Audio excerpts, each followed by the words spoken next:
Hello, Aries, Sun, Moon Rising, and Venus signs. Kamusta po kayo? Sana po ay nasa mabuti kayong kalagayan. Welcome back po sa Star Tarot. At kung bago kayo rito, welcome din po kayo. Please subscribe, like, share my videos, and leave me a comment po kung nakaresonate po kayo. Thank you. So, tignan natin kung ano mga messages na what's coming towards you in the next 6 months. And timeless po ito, ano? So, kung kailan nyo ito mapanood, that's when the messages are meant for you to hear. So, first message ni Aries, we have slow and steady. Ayan, so patience is key, okay? So, in the next 6 months, wag tayong magmamadali, no, Aries? Hindi po pwedeng magra-rush, no, ng mga bagay-bagay kasi alam mo na, hindi naman lahat ng bagay talaga madadala sa pagmamadali, 'di ba?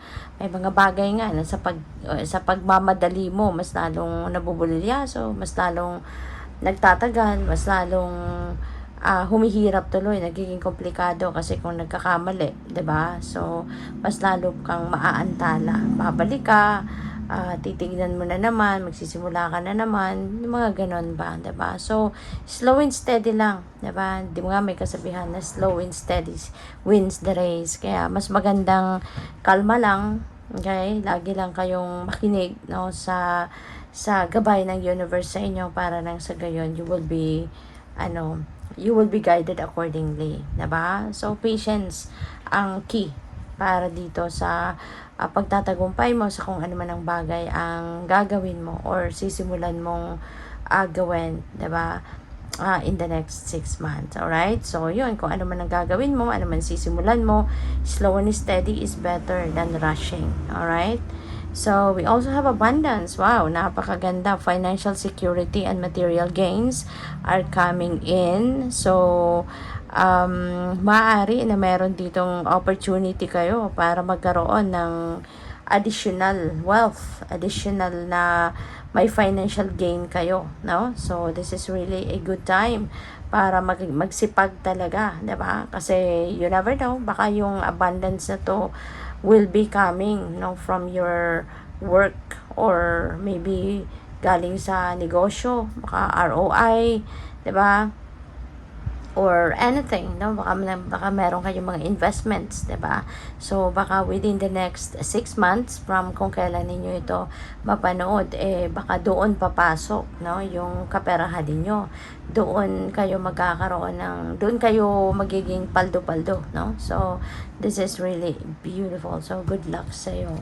So, what else? We have cut off, okay? Let go of what no longer serves you. That's true. Kasi siguro matagal ng panahon na nararamdaman mo naman na mayroong mga bagay dito na talagang siguro baka naiisip ninyo na kaya siguro ako hindi nagpo-progress, hindi ako umaasenso pa kasi dahil dito. So maybe you are going to figure out kung ano yung mga ano yung mga blockages, 'di ba? Baka mapapansin din ninyo, makikita ninyo dito, ma-figure out ninyo na maybe, itong specific na bagay na to or kung ano man ang pinaniniwalaan ninyo, baka believe yan ninyo, yung gano'n, no? Baka yun ang nagiging blockage, kaya hindi kayo makausad-usad, 'di ba? Baka yun ang nagiging dahilan, no, ng pagiging stale ng energy ninyo, yung gano'n. Kaya it's about time na for you to cut it off.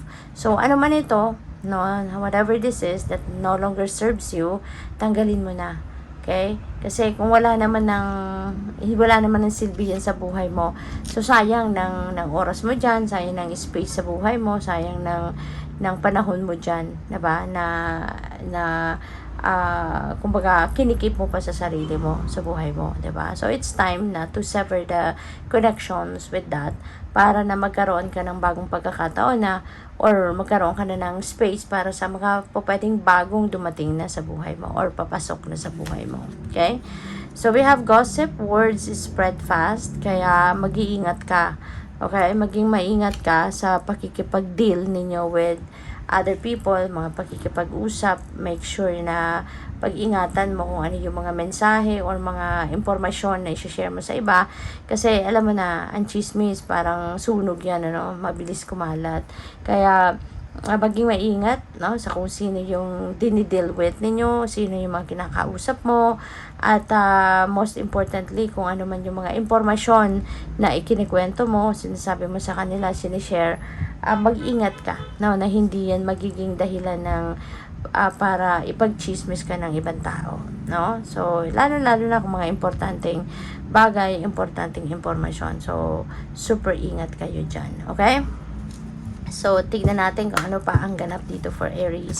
Ano pa ang, what can you expect, no, in the next 6 months? Anong pwede mong ma-encounter in the next 6 months from the time na mabasa or mapanood ninyo or marinig ninyo yung ano na to, reading na ito.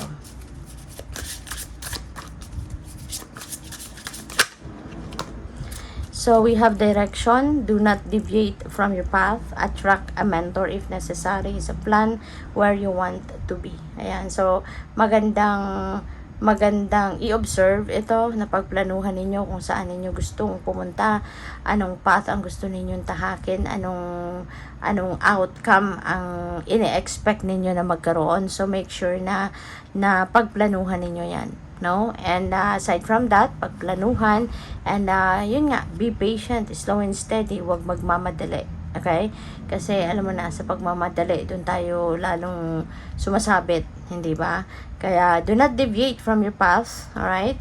Attract a mentor if necessary. No? Kung kailangan ninyo ng guidance, kailangan ninyo ng magtuturo sa inyo, kailangan ninyo ng magbibigay sa iyo ng gabay, no, na makakasama ninyo siguro, then look for one, diba? Look for one, kasi kung yun ang makakatulong sa iyo na maging kampante ka, maging magaan ang pakiramdam mo, then go for it. Okay? So, pero yun, may importante na pagplanuhan ninyo mga bagay-bagay. Alright?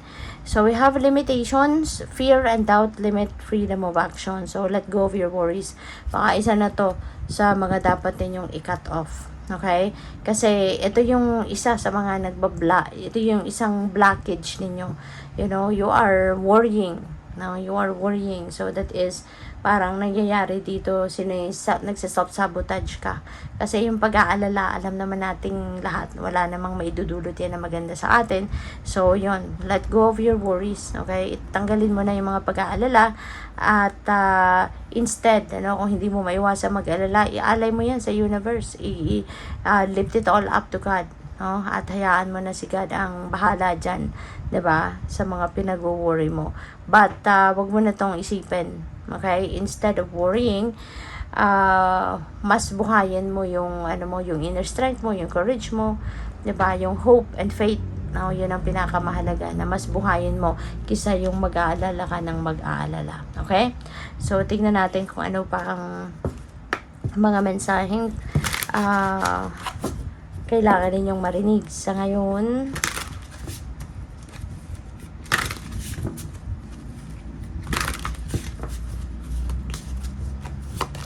So, we have, beware of hidden truth. They will soon be revealed.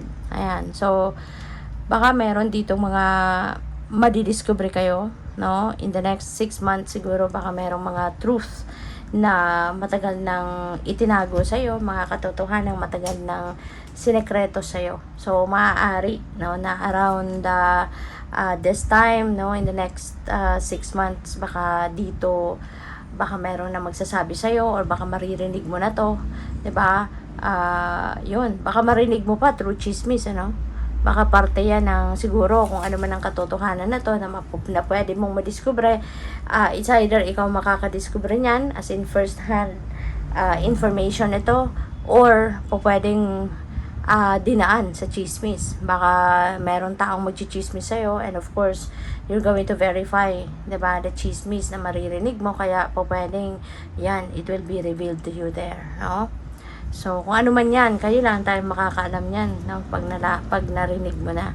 A hidden talent will bring you great success. So, this is a heads up para sa'yo na baka meron kang hidden talent dyan, meron kang talento na hindi mo pa nilalabas, meron kang talento na hindi mo pa, alam mo yun, pinapaalam sa iba, hindi mo pa yung pinapakita sa iba.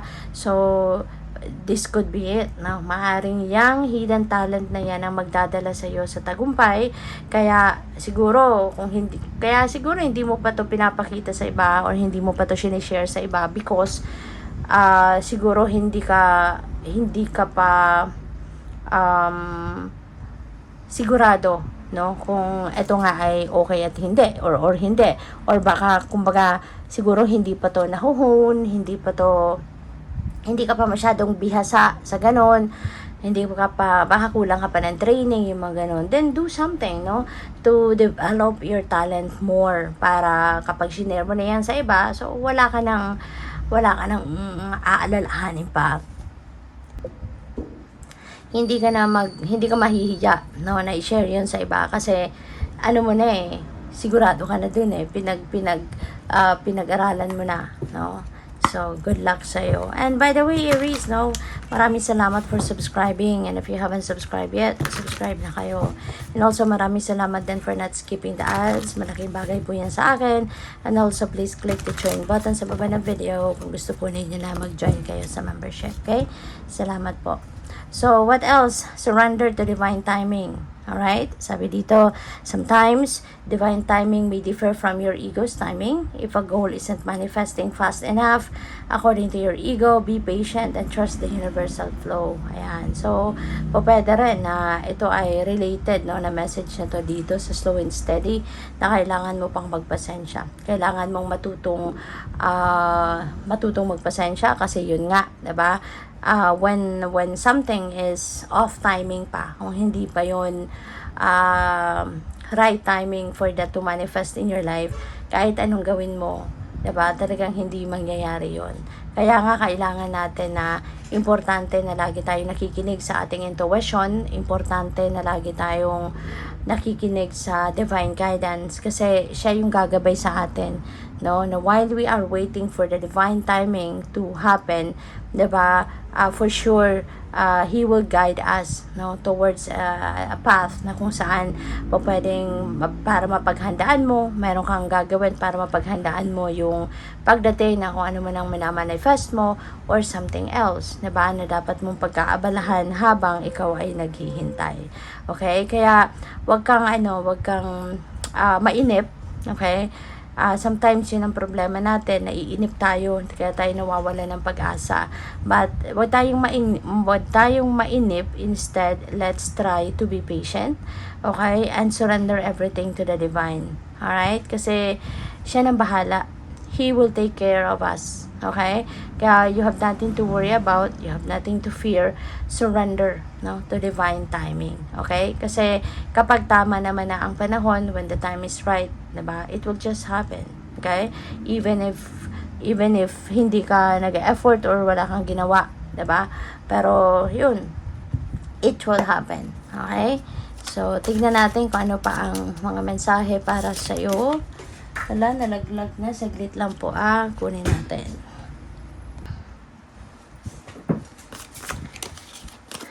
So, yun. Ito. So, we have the High Priestess. Diba? Si High Priestess nandito. So, this is a reminder para sa inyo. Diba? Na always listen and follow what your intuition is telling you. Kasi may gabay sa atin ang universe, no? Lahat tayo, lagi tayong ginagabayan ng divine. Kaya, ang importante lang sa atin, ang makinig dito, i-access natin kung ano man ang mga gabay niya. Kasi yun ang magdadala sa atin, no? Sa tamang path, yun ang magdadala sa atin doon sa kung ano ang dapat at tama nating gawin. Okay? So, yun ang mag-aano sa atin, magli-lead sa atin towards the right direction. So, we also have the 8 of Pentacles. Ayan. So, pinapakita dito, no, na kung gaano ka kasipag, gaano ka katyaga. Kaya, wag kang mag-alala, you know, kasi we have abundance energy, yung sipag at tiyaga mo na pinapakita mo sa trabaho, yung dedication mo, yung devotion mo sa trabaho, yung commitment mo, yung galing mo, na binubuhos mo dyan sa trabaho mo, that is going to pay off. then ito nga, you never know, baka within the next 6 months talaga, 'di ba? Baka yung abundance na to manggagaling na diyan. Maybe baka ma-promote ka na kung yun ang hinahangad mo, or baka mabigyan ka ng pay raise, mabigyan ka ng extra bonus, or kung ano pang benepisyo, no, na po pwedeng i-offer sa'yo. And you never know, baka ito na yung sipag at tiyaga mo, no, dito magsisimula yung swerte mo, 'di ba? Dito magsisimula yung abundance mo. Okay? So what else? We have Knight of Pentacles. So meron ditong offer sa'yo. Ayan. So may offer, pero kailangan mong pag-isipan mabuti. Okay? Pagplanuhan at pag-isipan, tingnan mong maigi, examinin mo yung opportunity na to, kung alin dyan yung perfect para sa'yo. Kung alin dyan yung naka-align doon sa goals mo, naka-align doon sa mga heart's desires mo. Okay? So, si Knight of Pentacles naman, may pagkasigurista. And yun ang gagawin ninyo, 'di ba? Sa ngayon, you're going to embody that energy. Kasi nga, meron tayong patience, slow and steady. So, yun din, si Knight of Pentacles. Ganun din siya. Na hindi siya nagmamadali. Hindi siya nagra-rush kasi ayaw niyang magkamali. No? So, sana din, 'di ba? Ganun talaga ang i-embody din ninyo sa ngayon. Alright? Para makamit ninyo talaga kung ano yung gusto ninyong makamit. Diba? So, good luck. Thank you for watching. Love and light. Namaste.